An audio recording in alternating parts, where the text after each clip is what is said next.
Assalamualaikum ya Di, apa kabar kita hari itu? Nah, kembali lagi di vlog Bunda Ananta. Apalagi kalau kita nggak masak-masak. Pokoknya vlog Bunda Ananta itu sekitaran pekerjaan ibu rumah tangga ya. Nah, karena Bunda Ananta kan seorang ibu rumah tangga, nggak mungkin Bunda Ananta bikin vlognya tentang perkantoran. Kan lucu ya kan? Oke, lanjutnya Di. Nah, di sini sambil kita masak-masak kita cerita aja yuk. Tadi Bunda Ananta itu baru saja dengar berita kalau di televisi ataupun di berita-berita di TV ada seorang ibu itu menganiaya anaknya sendiri. Masya Allah, padahal ya kan marah-marahnya kita sama anak palingan kita itu bersuara besar ataupun nyubit ya. Nauzubillah min zalik lah kalau seperti ibu itu sampai lebam belakang anaknya. Masya Allah, astagfirullahaladzim. Tantrum juga ibu ngebesarin sebesar itu ya Allah. Lama banget berperjuangan penuh air mata, kesabaran, malah ibu hancurin dengan sia-sia. Apalagi kita mengingat mental seorang anak itu sangatlah mudah rapuh. Apalagi kalau anak saya itu biasanya kalau saya keceplosan ya pas marah gebetak-gebetak dia aja bisa takut, apalagi seperti itu ya kan. Ya walaupun kita tahu kita jadi seorang ibu itu nggak sempurna ya, walaupun kita nggak sempurna harusnya kita selalu menyempurnakan diri sendiri untuk menjadikan kita sebagai seorang ibu. Setidaknya walaupun kita itu tidak baik di mata orang, harusnya kita baik aja di mata anak sendiri ya kan. Wah, pokoknya kejadian minggu-minggu akhir-akhir ini pokoknya kalau udah tentang penganiayaan anak, apalagi yang pas di Pontianak itu seorang ibu tiri menganiaya anak tirinya sampai meninggal. Ya Allah, rasanya hati ini tersayat, terpukul, walaupun itu bukan anak diri sendiri ya kan. Pokoknya padahal kita itu nggak bakalan kepikiran loh sampai menyakiti anak orang lain seperti itu. Soalnya anak kita sendiri aja kalau kita marah itu kita ada aja batas kesabaran. Biasanya kalau kita terlalu marah, saya itu akan meredam emosi saya sendiri. Ya walaupun kadang orang lihat saya marah-marah sama anak kayaknya, oh kasihan anaknya nggak disayang ini itu. Aduh, pokoknya kalau belum jadi seorang ibu belum tahu gimana rasanya jadi seorang ibu. Kita itu harus pintar-pintar meredam emosi kita. Misalnya kita masih emosi atau apalah itu, kita harus menjauh dari anak. Pokoknya jangan sampai anak itu jadi sasaran utama kita ya. Ya walaupun kata orang ada baby blues, ya itu jangan jadi alasan kita untuk menyakiti anak. Ya pokoknya begitulah Miadi. Pokoknya kita tuh harus banyak-banyak sabar jadi seorang ibu. Pokoknya godaan kita itu banyak. Kalau kita tuh nggak bisa menjaga anak, udah pasti kita bakal menyakiti dia. Pokoknya kita harus selalu menjaga mental anak kita ya Miadi. Menjadi semua juga menjadi peran utama dari mental seorang ibu. Kenapa? Kita itu tidak boleh selalu menghakimi ibunya. Kalau kita bilang itu ibunya nggak becus, ini itu nggak boleh kayak gitu ya. Karena kita selain menjaga mental anak, kita juga harus menjaga mental seorang ibu. Karena mental seorang ibu itu sangat mudah rapuh seperti anak-anak juga. Lagi dia selalu dipojokkan oleh orang-orang, itu akan bakalan membuat pikiran dia itu makin kotor, makin jelek. Oh pokoknya makin nggak baik ya kan. Janganlah saya membandingkan orang lain. Saya saja kalau diremehkan sama orang lain, bilangnya nggak becus menjaga anak ini itu, ya udah pasti saya bakalan marah. Tapi saya juga mempunyai sifat untuk gimana meredam emosi. Saya harus sabar karena saya ini manusia yang tidak luput dari dosa juga kesalahan ya kan. Jadi kita harus bisa mengendalikan diri sendiri karena nggak ada yang bisa mengendalikan diri kita sendiri selain kita. Pokoknya seperti itulah Miadi. Pokoknya kita harus banyak sabar-sabar.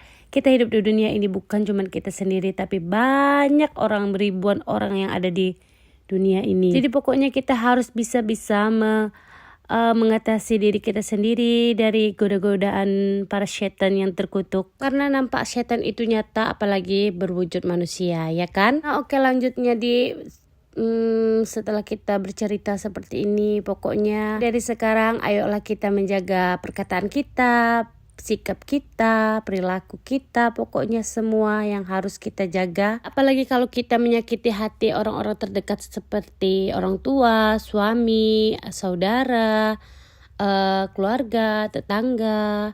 Pokoknya jangan ya Dek ya, jangan. Pokoknya kita harus menjaga kerukunan karena kita hidup di dunia bukan kita sendiri. Banyak ribuan manusia yang ada di dunia. Ya pokoknya seperti itu yang menjadi. Kalau kayak saya ya, saya itu gak pernah mengusik kehidupan seseorang walaupun orangnya bilang oh itu di rumah terus, nggak pernah jalan, anaknya nggak pernah keluar, inilah bla bla bla. Pokoknya saya itu nggak peduli, soalnya kan hidup saya bukan urusan mereka ya kan.